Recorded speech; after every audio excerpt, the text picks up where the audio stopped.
Welcome to Author. My name is Sven Davison. Today I have a continuation with Dr. Michelle Stevens, where she's going from her killer book proposal into the final product and that entire journey she takes to write that. Take it away. So it was all new writing with the book from the dissertation. And how long did that process take you?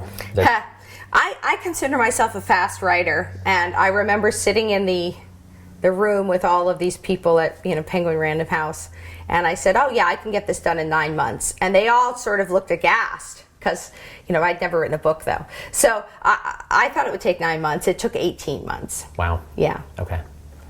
And how many drafts? I mean, did you show it to anybody in that 18 months, or were you just sort of like, doors closed, locked? It's just, I was amazed at this about the publishing world. So they gave me this contract, and they gave me the first of 4 checks. And I just basically never heard from them again. They just went, go write. There was no, I mean, I've heard of other people where they show some pages to the editor, and no, none of that. They just said, go write. And the only people I showed it to were my best friend and eventually my wife. And then I sent it in. Wow. And it honestly, it took me about 3 drafts on my own. First I just wrote, the way I write is I'll write everything. I just write everything. And then I'll start cutting. I find it easier to cut than to add later. Yeah. So I got it where I really wanted it to be. I had no idea if it was good or not. I really didn't know.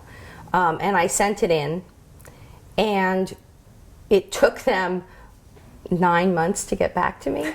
Okay. Did you call every once in a while and say, hey, did you? Yeah. And my agent was like, what is going on? And, my best friend said they either think it's good and they don't really need to do much to it, so they're leaving it alone, or it's really bad. And I really didn't know. So when we finally did deal with it, it was that there were really almost no notes. We did a little bit more cutting, and that was it. Oh, nice. Yeah. Okay. Yeah. I had a great editor, loved her. So you submit it, 9 months go by, then how long before it actually, goes into... Yeah, it took, so from the time I handed in my draft till the time the book came out was 1.5 years. Wow. So this whole process took 3 years. Like, do you wear inversion boots, or do you, how do you... Well, basically I eat a lot and I drink too much, but... I'm with you on that one. Yeah. Yeah. It's interesting. I've been writing all my life. I've been a writer, stated my identity as a writer since I was 12. I wrote my first short story, I think, when I was 12. And right after that, started writing my first novel. So that's all I've done my whole life. And it's taken me a long time to really know my process. I had a lot of years of struggling with block because I didn't really understand my process as a writer. And it wasn't until I started graduate school, and my graduate school was all writing, constant deadlines and writing. And I started to learn in that way, because I had to get things finished, how I really write. It's maddening. Writing is maddening for me, because every time I sit down to start a new chapter, a new book, a new anything, I sometimes will sit there for 2 or 3 days and literally nothing comes out. I'm just sitting there staring, and then I'm playing card games, and then I'm on Facebook, and nothing's coming.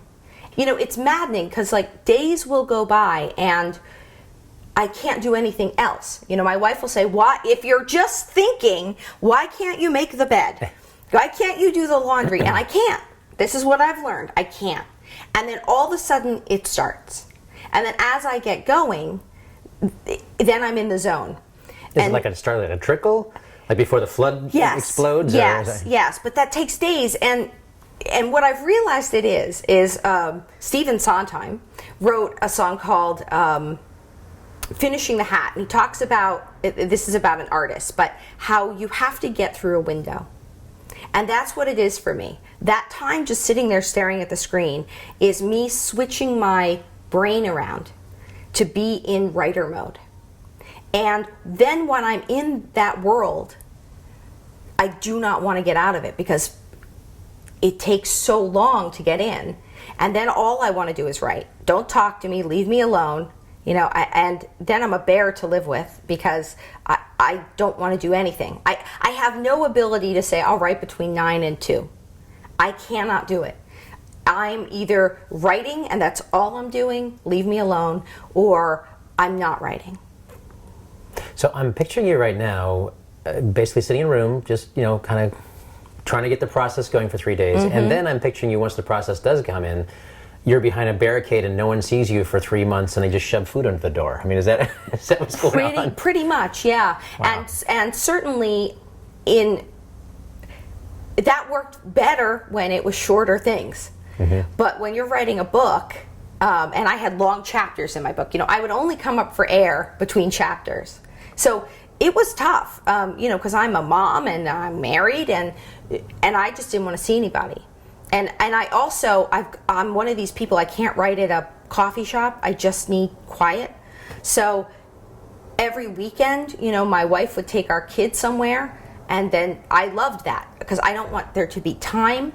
Like, I just want to wake when I want to wake and sleep when I want to sleep and write when I want to write and just not be talked to. I wish I wasn't like that. I wish that I could write as if it were a job and it didn't consume me. But I can't. And so that is the thing, learning your process, because knowing that now, I have to plan for it. I have to plan that there will be times when I will be completely by myself and left alone. And also, that sitting there for 3 days waiting to get into it, right?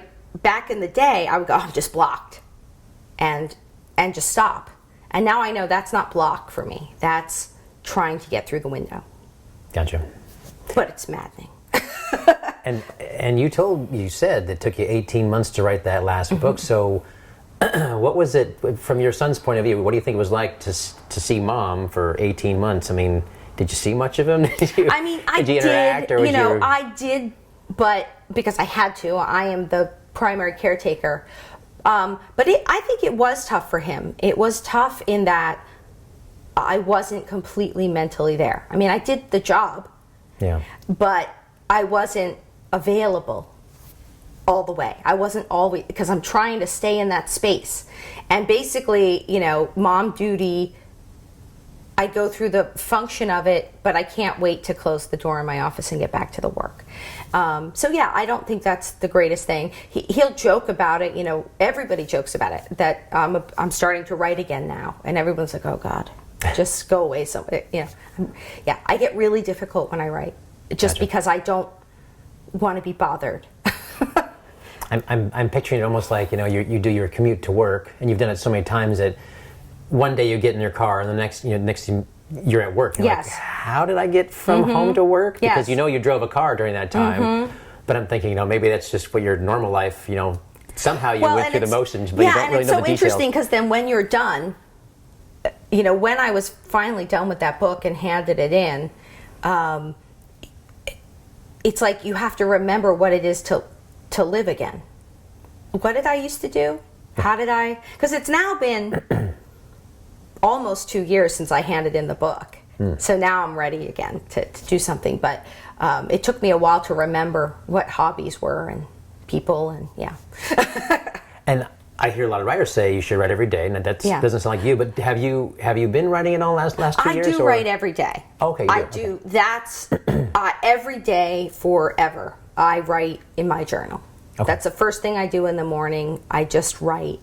It's not meant to be seen by anyone. It's just the process of writing for me.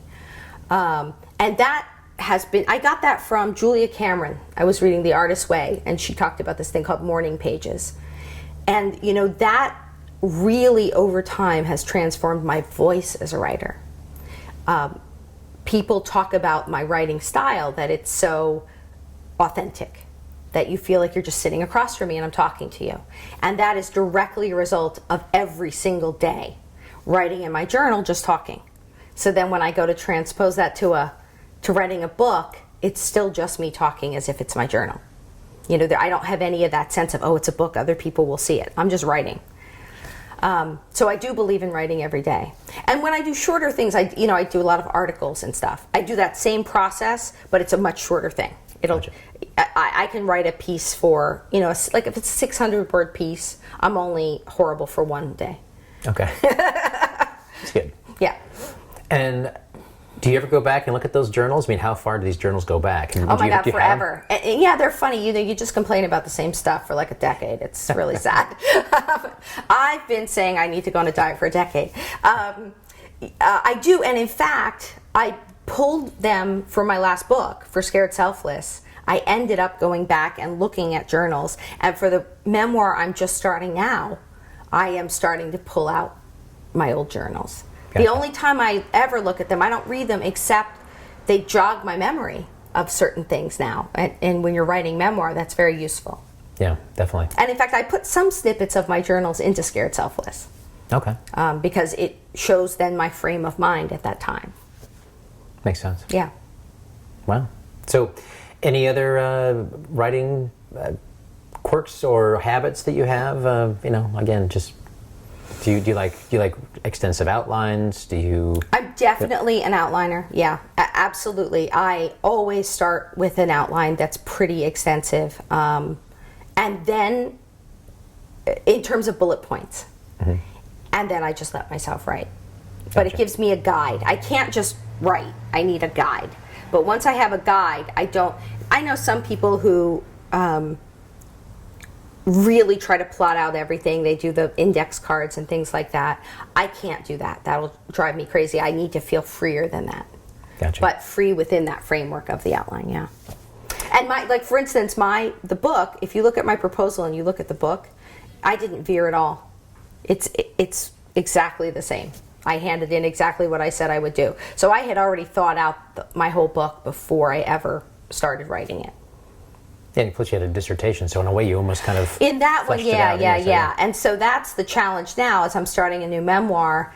I'm not going to have the 10 years that I was working on something, hopefully, before I do another book. Yeah. But it'll be interesting. It'll be refreshing to be working on something new finally. Yeah, that's fantastic.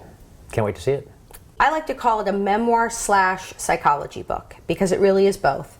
It is a memoir about my journey from really extreme child abuse to the mental illness that it created, and finally to my overcoming it. So it's a story about triumph over extreme adversity, but along the way, because I'm a psychologist, I explain a lot about child abuse and what it does to people and how to get good therapy. Please subscribe so my dad can make more videos like this. Thank you.